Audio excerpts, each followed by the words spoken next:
Bonjour à tous et bienvenue sur Crypto Signal. Aujourd'hui, on va parler des potentielles ventes de MTGOX, MontGOX. Donc, on va bien expliquer.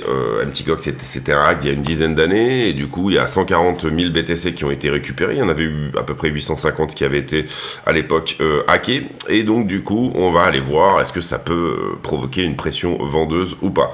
On va faire comme d'habitude, bien sûr, une belle analyse sur Ethereum également. Et puis Ethereum BTC, voilà, enfin tous les habituels de la chaîne. À savoir, on commence par le technique, ensuite on fait le fondamental, ensuite on fait le sentiment et la liquidité, et à la fin on revient sur la chart, le technique, donc du coup pour éventuellement donner des scénarios. Allez, intro.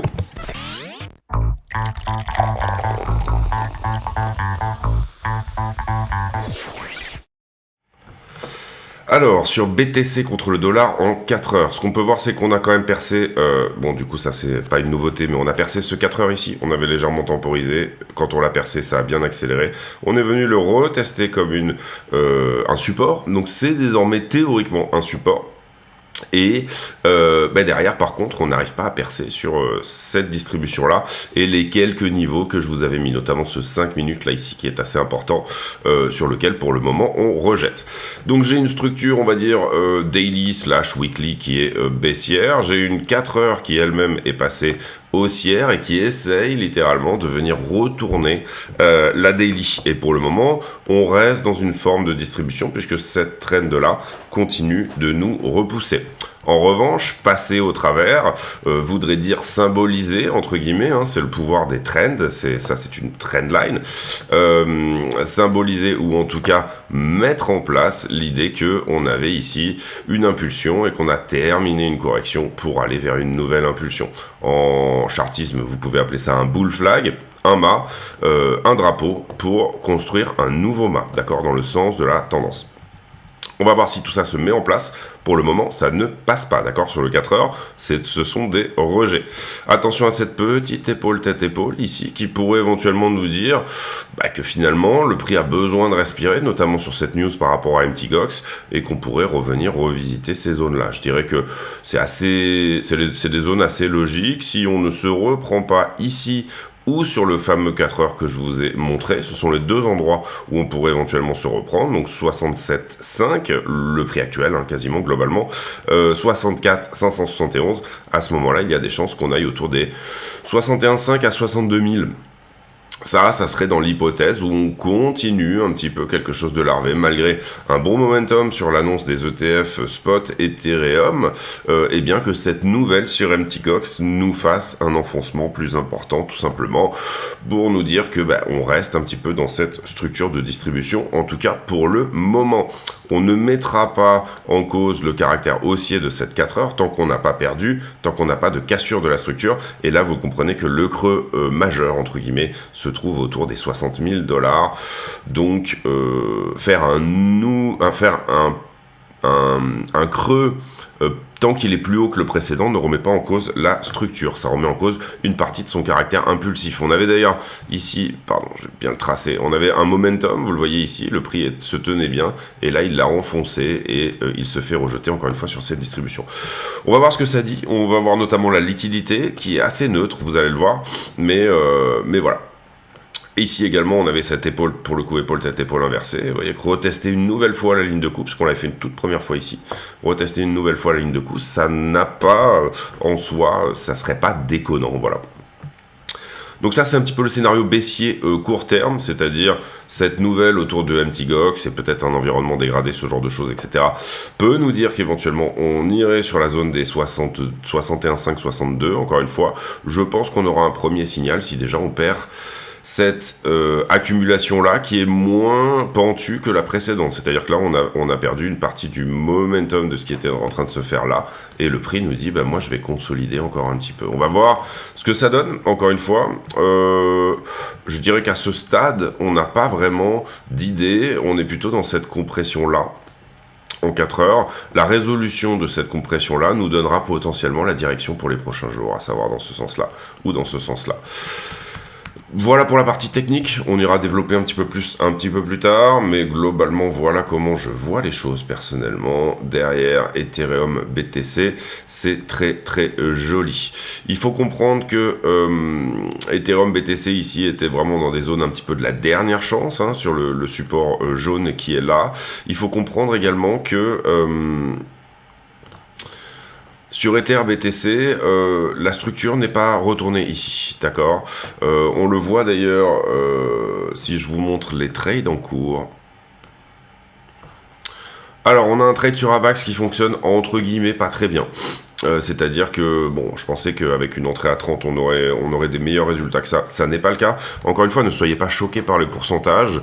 Les pourcentages tiennent finalement au levier et à la taille de position, et là en l'occurrence on est sur des tailles de position qui sont de l'ordre de à peu près 1%, hein, donc là vous comprenez qu'on a pris à peu près 6%.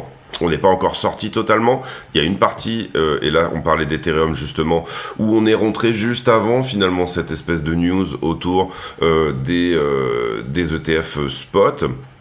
Donc du coup, cette position, je pense, a un relativement bon point d'entrée, sauf si, bien évidemment, on retourne au 61,5. Je doute que ça tienne à ce moment-là. Ici également sur Fitfi, pour le coup, cette position, elle est largement dérisquée. Floki, sur lequel on est rentré, qui a fait une très belle journée hier, et où là, on est sur des gains assez conséquents. Et là, en l'occurrence, moi, pour le coup, j'ai dérisqué la moitié de la position. Et Bitcoin, sur lequel on était rentré à 57,2, et là, on est à peu près à x10. Encore une fois, je vous montre ici des pourcentages. Attention, on parle de taille de position. Et les leviers sont bien évidemment quelque chose d'important. Ce que je disais par rapport à EtherBTC, c'est qu'on n'a rien cassé pour le moment, d'accord. La structure n'est pas encore passée haussière. Par contre, ce qu'on peut voir sur Ether contre Bitcoin, et ça c'est important, c'est que on est au contact d'une distribution qui est celle-ci, d'accord. Là, vous le voyez, on est là.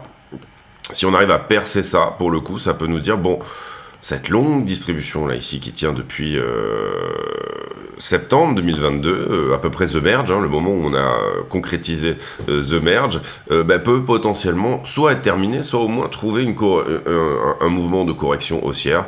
Donc je suis assez confiant, on va dire, sur la structure Ether contre Bitcoin, mais pour le moment, vous comprenez qu'on n'a pas eu ces confirmations-là. Confirmation, ça serait de venir casser les 0,059, on est actuellement à 0,056. On peut voir éventuellement des choses se mettre en place, soit dans la journée, soit dans les jours prochains. On verra également aujourd'hui le calendrier économique, quels sont les gros événements qui pourraient éventuellement nous permettre de... Pardon. nous permettre de casser cette fameuse structure, que ça soit sur Ether ou pas. Ether est plus risqué que Bitcoin. Et pour le coup, Ether, on peut dire que quand il corrige plus fort, hein, là où Bitcoin nous a donné une sorte de flat, pardon, un flag, j'ai dit Ether, là où Bitcoin nous a donné un flag, enfin une flat plutôt comme ceci, hein, quelque chose comme ça là. Et pour l'instant, il est au contact, il est plutôt par là, il n'a pas encore cassé. Ethereum est sur une zigzag, et en l'occurrence, vous voyez qu'il a percé plus rapidement, pour le coup, sa consolidation. Donc là, en l'occurrence, c'est confirmé. Ether nous donne une forme de confirmation que soit il est dans une structure plus importante, là, pour le coup, il va nous sortir une flat, d'accord? C'est-à-dire, si ça se passe mal, correction à 2920, soit, eh bien, la conso était là, elle est terminée. Pardon. La conso s'est mise en place dans une A, une B et une C qui étaient là. On a tenu le support qui était ici. Cette consolidation est terminée et c'est bon, on va shoot up jusqu'à 5200, potentiellement 6189. Donc, ce qu'il faut comprendre là-dedans, c'est qu'EtherShop, bien sûr, hein, c'est le cas en raison des ETF spot. EtherShop a un excellent momentum à ce stade. Ça commence à larver un petit peu, donc attention à ça. On pourrait être dans une consolidation plus importante. Maintenant, ce qu'on veut voir, c'est nécessairement que Ether se lève un petit peu, et on a ce 4 heures également qui est cassé, et on a également celui-ci qui est cassé. Pour l'instant, je dirais que le prochain 4 heures est à plutôt 4074. C'est la barrière psychologique des 4000 ici, mais je pense qu'on peut éventuellement s'en affranchir. La question étant bien évidemment où va Bitcoin, puisque Bitcoin a tendance à, enfin Ethereum a tendance à suivre Bitcoin, bien entendu. Donc Ether contre le dollar, c'est très joli. Sur fond de cette, puisque vous le voyez, on a effacé des niveaux ici conséquents, et Ether contre Bitcoin, ça demande encore des confirmations, mais c'est plutôt mignon également.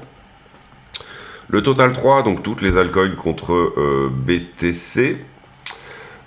À savoir, la question qu'on se pose ici, c'est est-ce qu'on va rentrer sur les altcoins dans une nouvelle impulsion, sous-entendu, est-ce qu'il va y avoir une rotation en crypto, rotation qui va nous emmener vers des assets plus risqués? C'est peut-être ce qui est en train de nous dire Ethereum.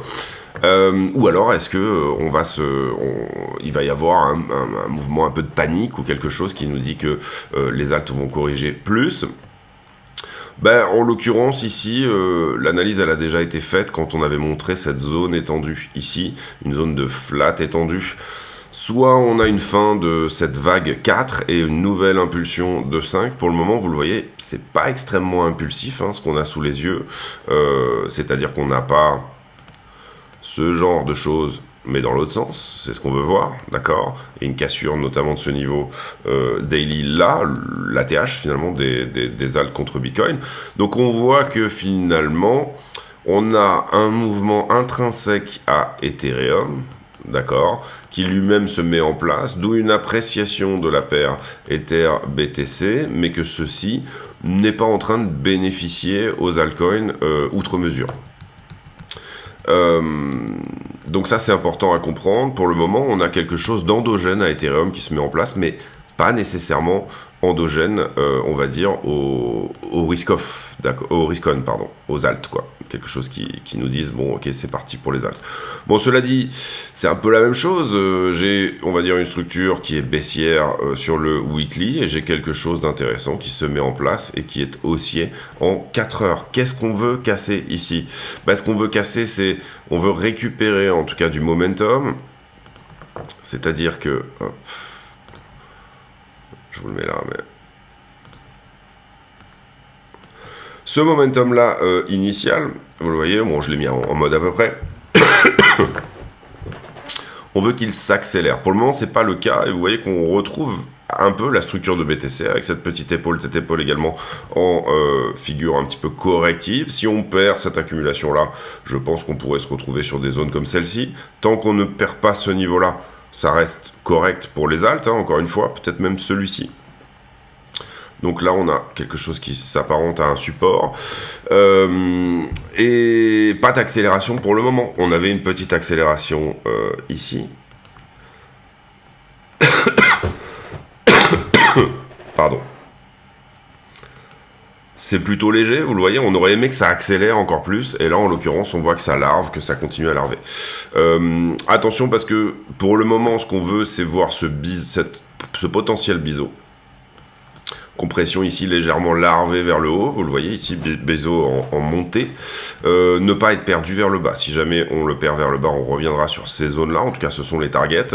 Ce qu'on veut c'est casser ça en fait, hein. Dès qu'on casse cette accumulation et qu'on prend du momentum, à ce moment-là on peut se dire ok, on va venir à l'attaque de ça, à minimum, et peut-être potentiellement le casser. Ce qui voudrait dire que j'ai ma structure avec mon impulsion, ma correction. Et derrière, eh bien, je ne larve pas sur la montée, j'impulse à nouveau, d'accord? Donc la structure, on va dire, corrective est terminée. Donc on veut quelque chose de péchu, d'une certaine manière, que pour le moment on n'a pas encore sous les yeux, mais qui pourrait peut-être se mettre en place dans les prochains jours. Qu'est-ce qui pourrait nous donner du péchu pour les altcoins? Une baisse des taux d'intérêt. Pour le moment, c'est pas trop ce qu'on voit, hein. Le prochain meeting de la Fed sera le 12 juin et le marché est plutôt, au travers de ce sondage, en train de nous dire qu'on va rester potentiellement sur la même zone, c'est-à-dire 5,25, 5,50, pas de mouvement, et vous voyez même que le 1% qui pense que ça pourrait changer est plutôt positionné sur un changement vers le haut.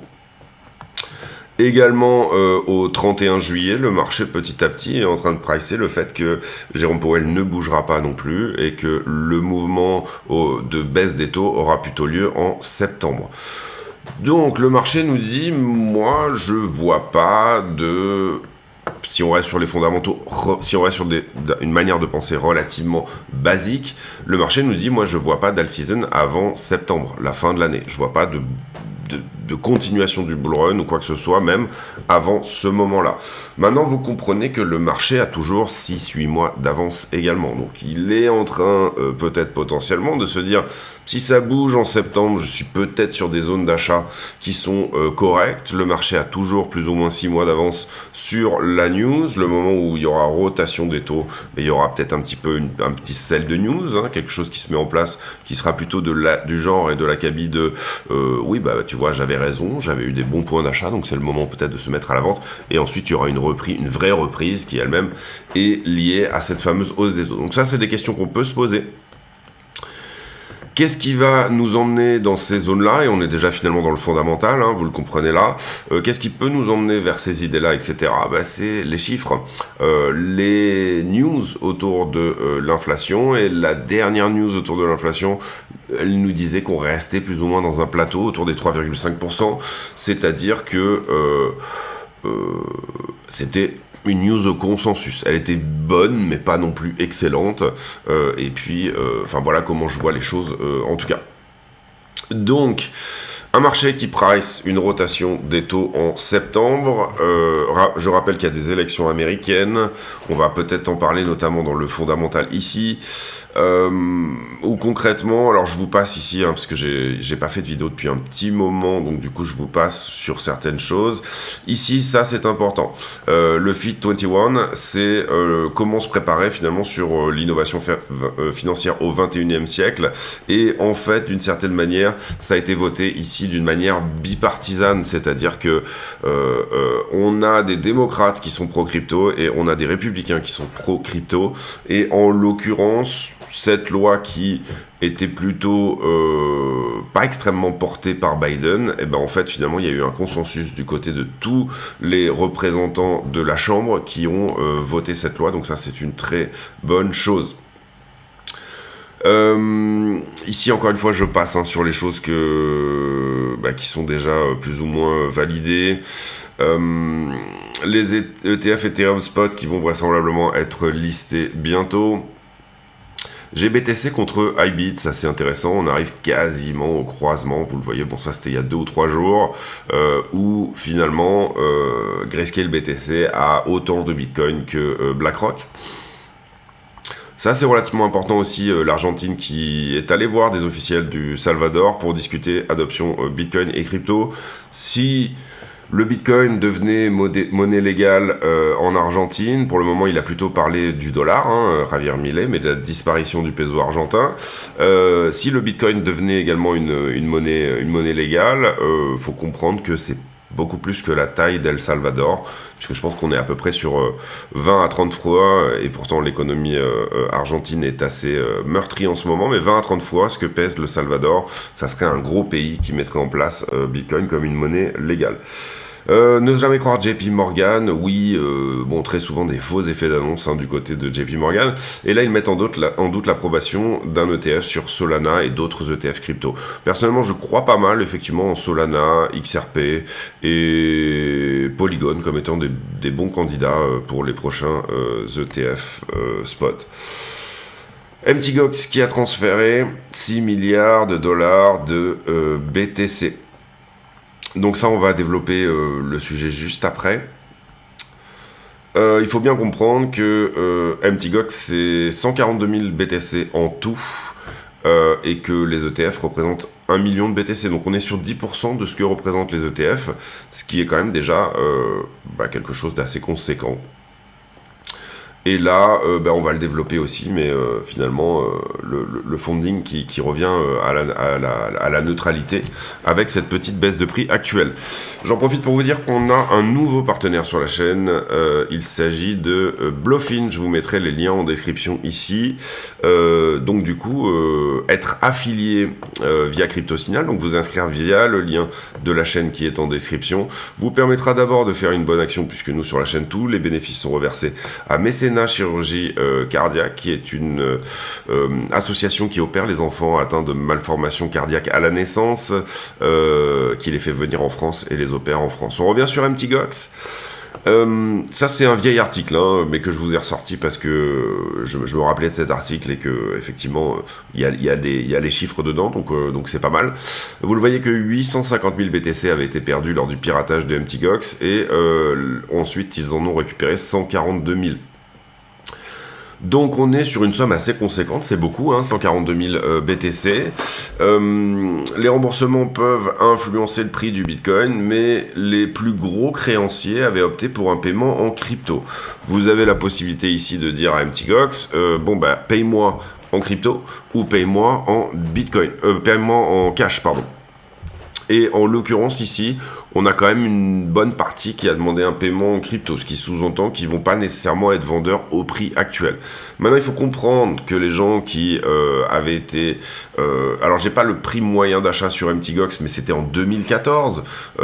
Si vous avez eu du BTC que vous avez payé au prix de 2014, ou en l'occurrence, Bitcoin devait être sur des zones autour du... Je pense même pas qu'on était aux milliers de dollars, on va regarder ça. J'avais déjà fait toute cette analyse, j'avais déjà fait une grosse analyse sur MTGOX. Mais, soyons fous.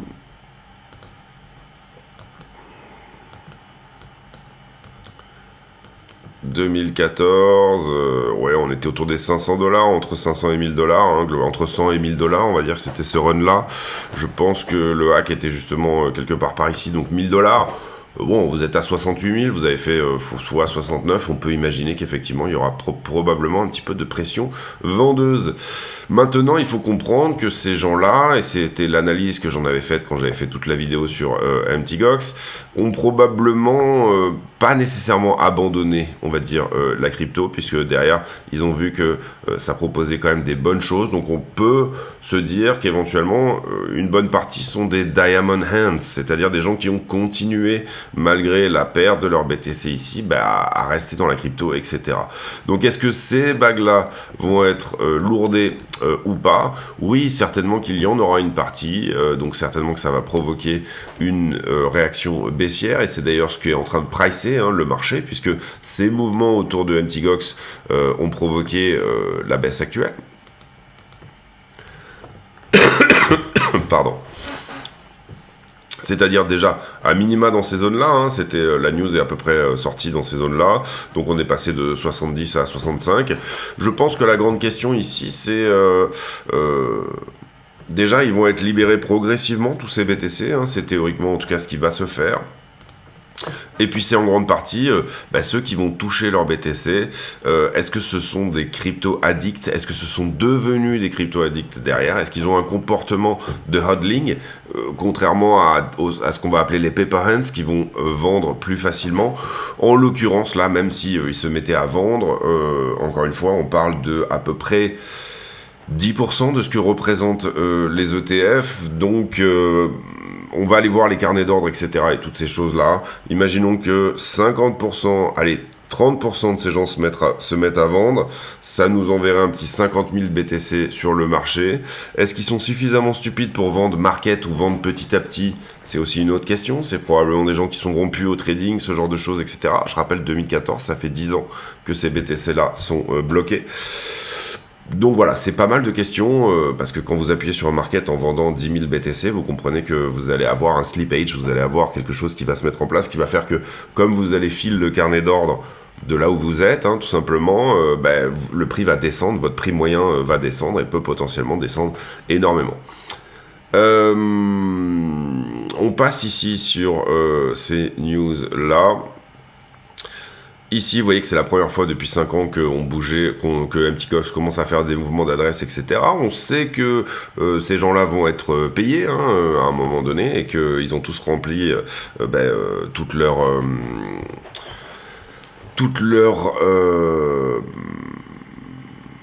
on va dire leurs réclamations, etc. Vous le voyez là ici.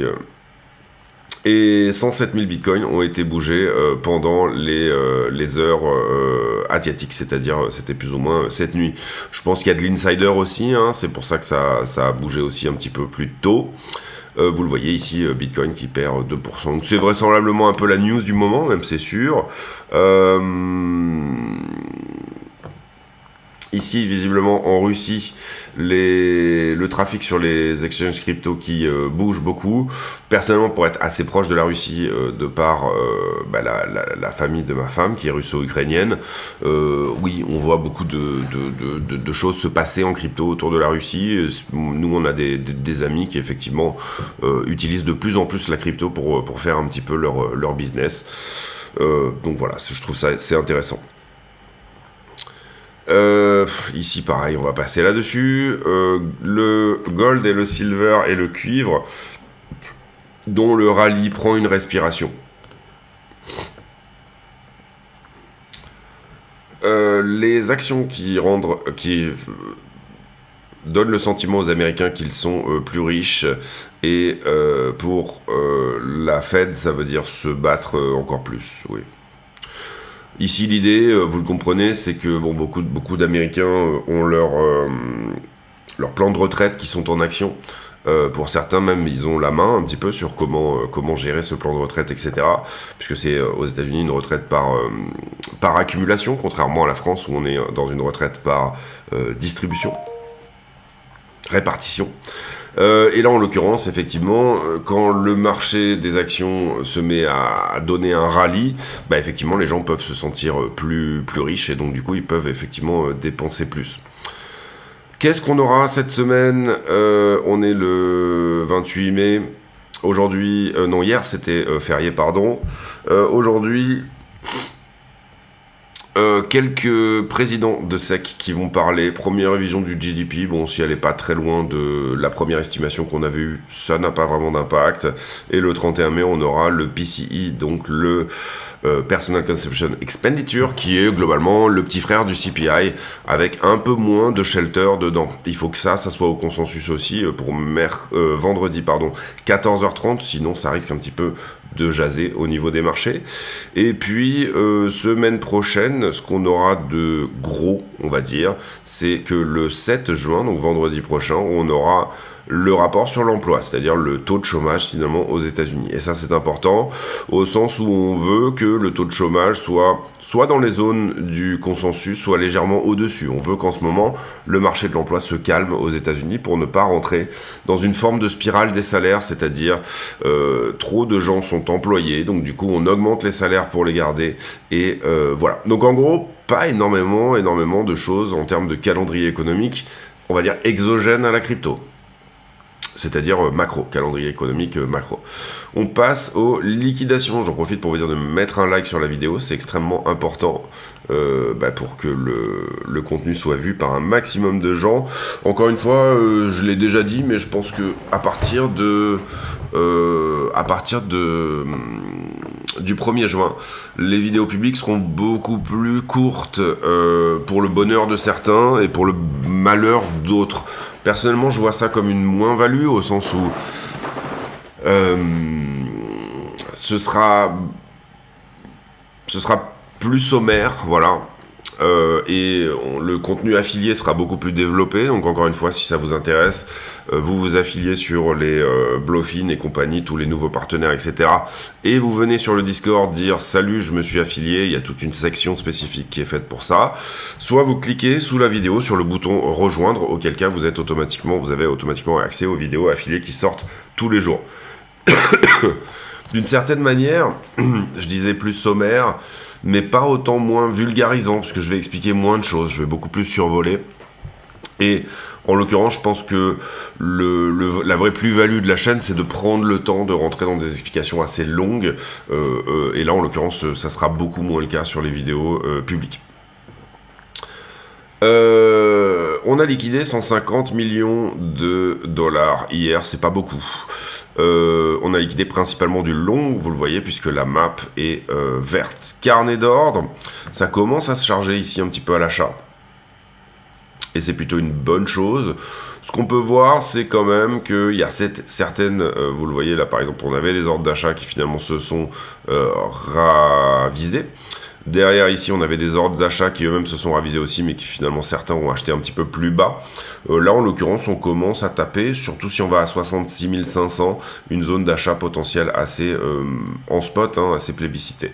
On regarde le spot là, hein, je le rappelle, attention, c'est le carnet d'ordre au spot. Les marchés en levier, depuis qu'on a fait la vidéo, finalement, j'ai un funding qui est assez stable, un open interest qui est assez stable et un prix qui est assez stable. Cela dit, on a quand même des informations dans l'information, au sens où là, on voit que la structure baisse, le funding ne baisse pas réellement, donc on peut imaginer qu'il y a du long encore là-dedans. Ici, en revanche, j'ai un prix qui monte, un open interest qui monte et un funding qui reste à plat. Qu'est-ce que ça me dit? Ça me dit que j'ai pas mal de short au-delà de ce point-là, tout simplement.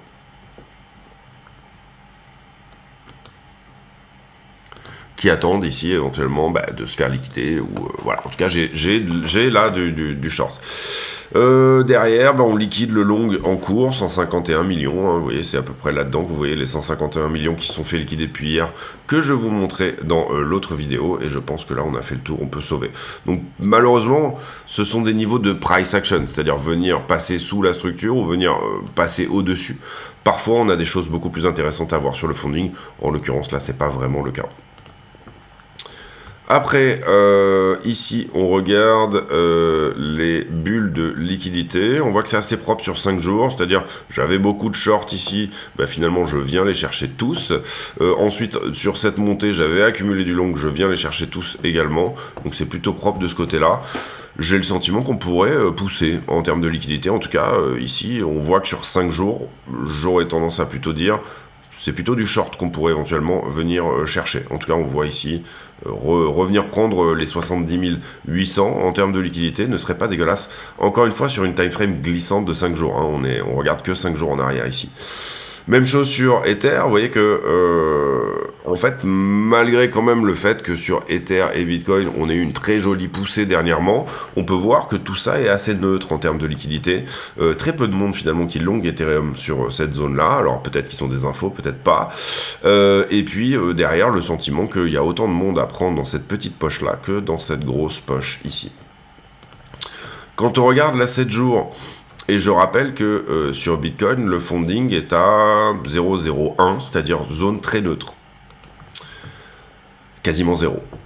Quand on regarde la 7 jours, on peut se dire qu'il y a autant de monde ici que de monde là, d'une certaine manière.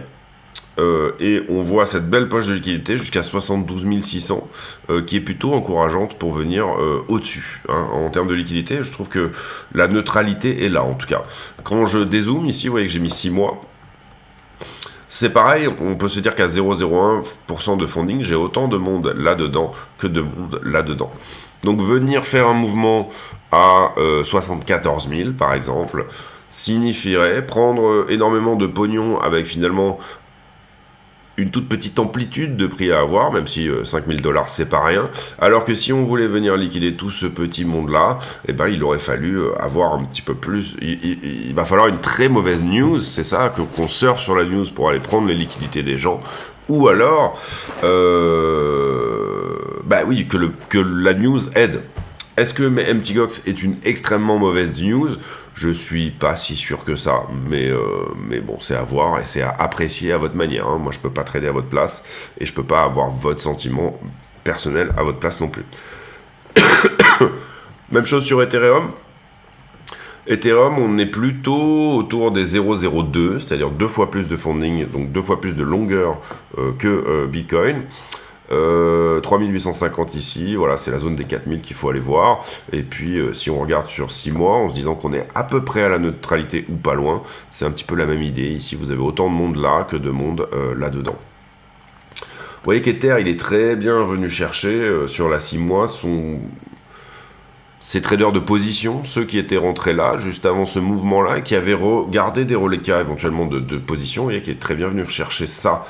Est-ce que construire une flat et venir chercher ça, donc d'abord éventuellement même venir chercher le top et ensuite venir chercher ça, est hors du scope? Pour moi, non, pas tout à fait. C'est-à-dire que c'est ce dont j'ai parlé tout à l'heure, l'hypothèse d'une structure plus grosse sur Ethereum.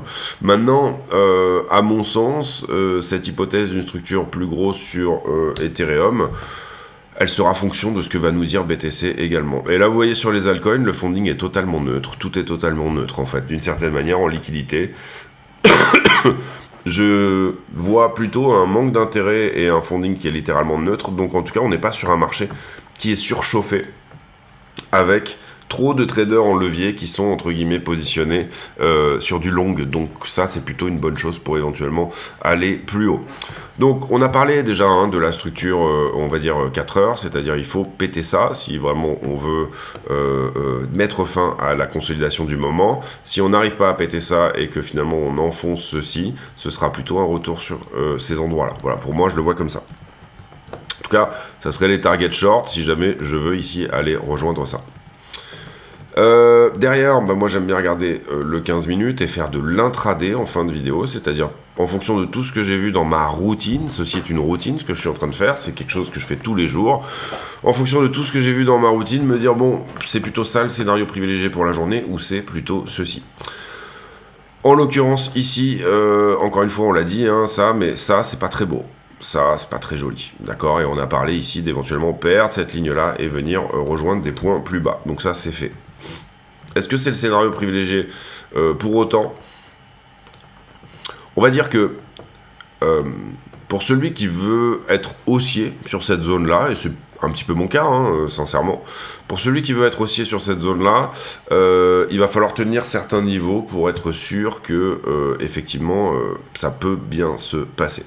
En l'occurrence, pour moi, j'aurais tendance à dire que le 4 heures précédent, qu'on va reprendre ici,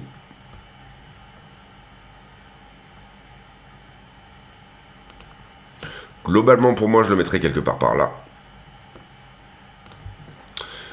66 217 est l'endroit qui doit tenir, faute de quoi on peut viser plus bas.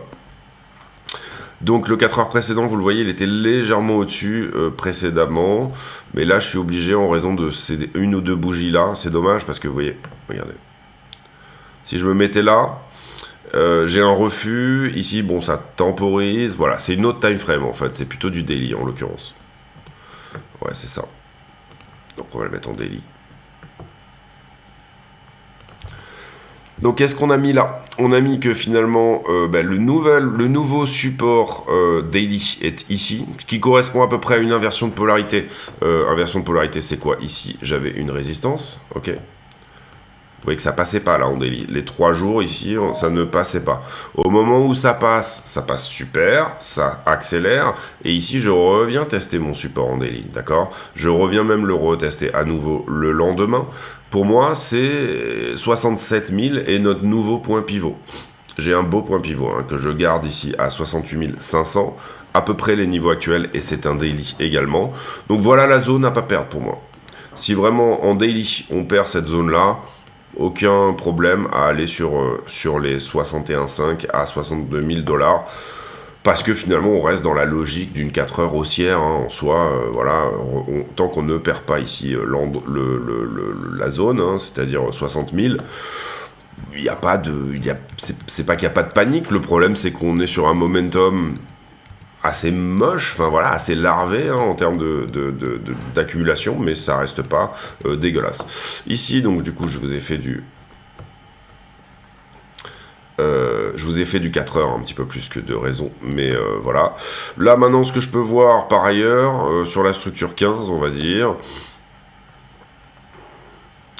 Alors ici donc on pousse, on a une structure un petit peu larvée, pourtant on arrive à la casser et on fait un push suivant. Ici on fait cette correction mais on n'arrive pas à passer au travers. La structure en daily est plus puissante entre guillemets. Derrière, comment je me mets en place là-dedans ici, et ben finalement j'ai une forme de... Je vais nettoyer un peu, excusez-moi c'est un peu le bordel. j'ai une forme de... Ici, j'arrive pas à passer, vous le voyez, cette résistance oblique. Ici, j'arrive à la passer, mais j'enfonce la jambe et j'enfonce le niveau. Je ne tiens pas ce niveau-là, là, et je reviens finalement sur l'accumulation initiale. Donc pour moi, dans l'idée, tenir cette accumulation serait une bonne chose. Attention parce que ici, on voit plutôt une impulsion et peut-être potentiellement une correction en train de se mettre en place pour une nouvelle impulsion. Donc ça serait pas bon. Donc perdre cet accu-là ne serait pas une bonne chose parce que ça peut être le signe éventuellement qu'on retourne sur une zone qui se trouve autour des 62 000 $, encore une fois. En revanche, marquer une structure de bottom, et là on va aller dans les toutes petites time frames, hein, réellement, parce que finalement ce que vous pouvez voir là, c'est que là on est en 15 minutes, j'ai un petit support 15 minutes ici, enfin en tout cas il a réagi une fois, et j'ai une petite résistance 15 minutes, la même chose, à peu près par là. Pardon. Là on parle d'intraday, hein, vraiment on parle pour la journée. Globalement, qu'est-ce que me dit la structure? Elle me dit, bon, si jamais ça c'est correctif, ok, je vais pas avoir tendance à passer beaucoup plus que 15 minutes au-delà de ce niveau-là. C'est pour ça que moi je travaille en hard closing, c'est-à-dire quand je viens à fermer ce niveau, ça voudrait pouvoir me dire, ok, on a effectivement ici un bottom et on n'a pas une latéralisation. En revanche, si ici j'ai une mèche qui fait moins de 15 minutes et qui réintègre, ça me dit, ok, tu es sur potentiellement un très bel endroit pour venir attaquer le niveau supplémentaire. C'est-à-dire que tu avais là un bear flag avec prise de liquidité de ces gens-là pour pouvoir enfoncer.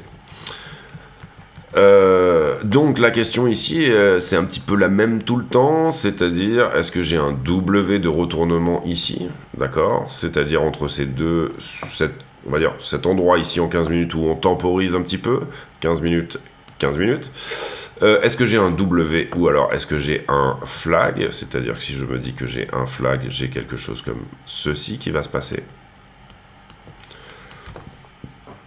En fait, j'utilise la temporalité des niveaux pour résoudre ce genre de questions de mon côté. Ça marche pas à chaque fois, mais ça marche mieux que si j'utilisais rien du tout, ok.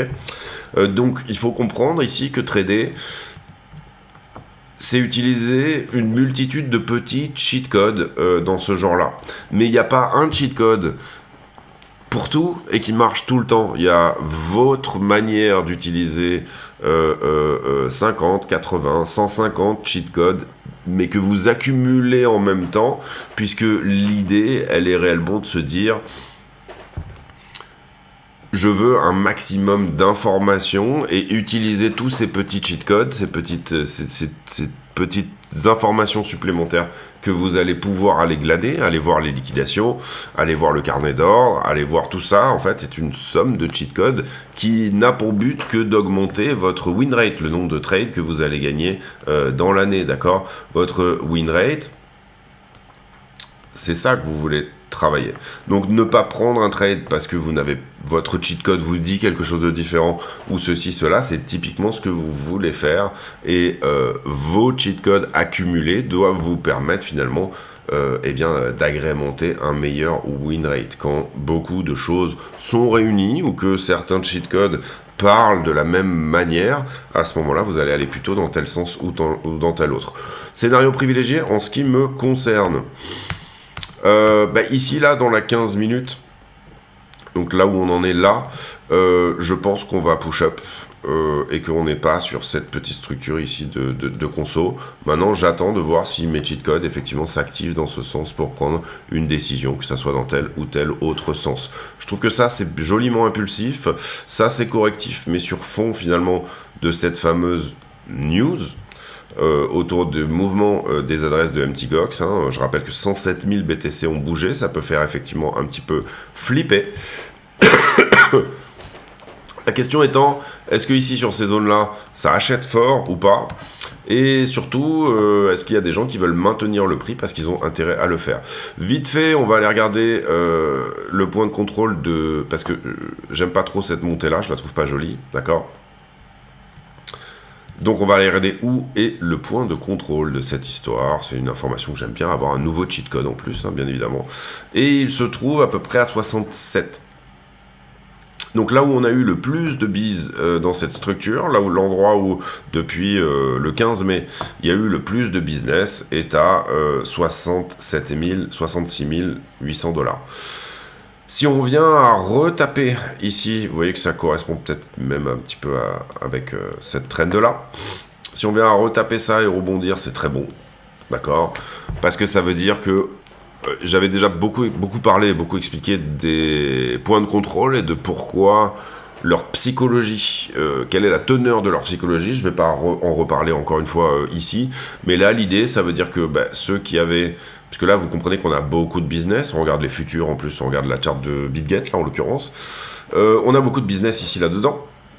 Ça veut dire que ceux qui étaient à l'achat ici, ont encore une fois racheté, d'accord? Et en revanche, que ceux qui étaient positionnés short ici se sont fait peur sur la poussée précédente et sont sortis de leur position à break-even et donc ont vendu. Il y a toujours un critère psychologique dans chacun des cheat codes que vous allez regarder encore une fois.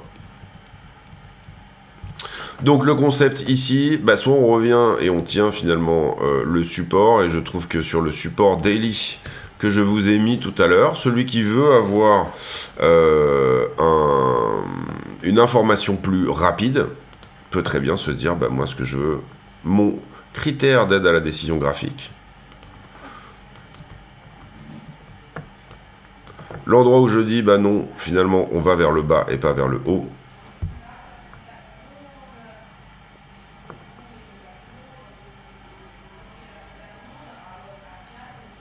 il est quelque part par là, d'accord? À chaque fois qu'en 15 minutes, on est venu faire une mèche là-dessous, elle a été systématiquement rachetée.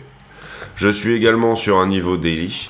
Je suis également sur le point de contrôle de cette structure et j'ai sur ce niveau-là énormément d'informations, d'accord?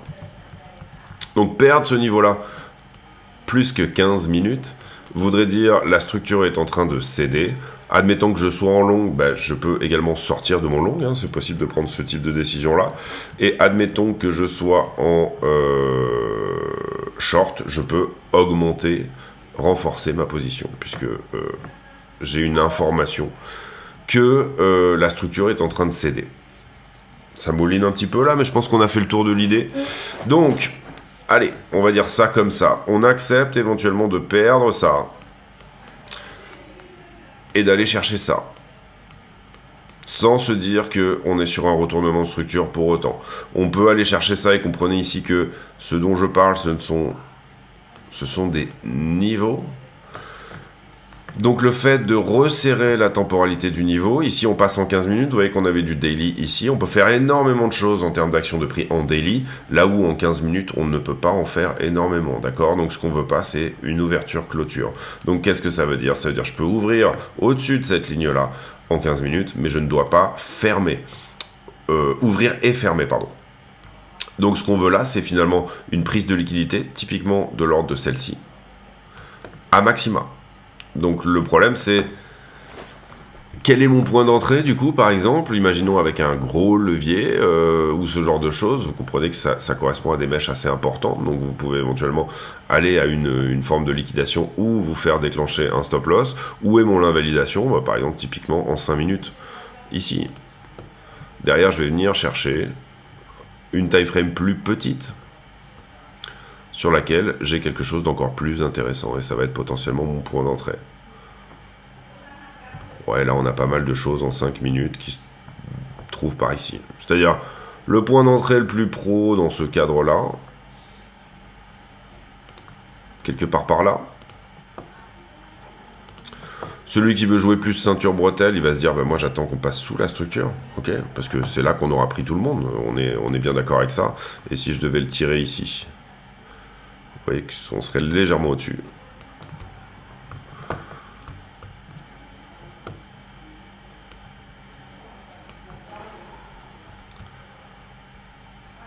C'est celui qui a tenu là, d'accord? Là, vous avez votre support 5 minutes. Venir faire un tour dessous, c'est pas exclu, ok? Donc le bon point d'entrée long, il serait peut-être à 66 252 pour celui qui veut absolument longuer cette structure, mais avec genre, je l'ai pas, tant pis, ok. C'est une entrée à l'aveugle en me disant juste, je trouve que ce niveau est cohérent en 5 minutes. J'ai d'autant plus de confirmation, imaginons que je rentre à l'aveugle là-dessus. On passe moins de 15 minutes là-dessous et on se remet tout de suite instantanément. On remonte tout de suite de 66 000 à 67 000 dollars. Alors là, j'ai une confirmation ultime que c'était une nouvelle prise de liquidité. Donc du coup, ça affile des contrats pour des gens qui en voulaient beaucoup, des contrats, et qui ont défendu tout simplement cette zone, mais en accumulant les contrats, finalement, de ceux qui étaient rentrés plus haut, d'accord ? Voilà, donc 2 scénarios possibles, enfin 3 scénarios possibles en tout, c'est-à-dire ça c'est une correction, je vais plus bas et on a montré que 62 était une jolie target dans ce cadre-là.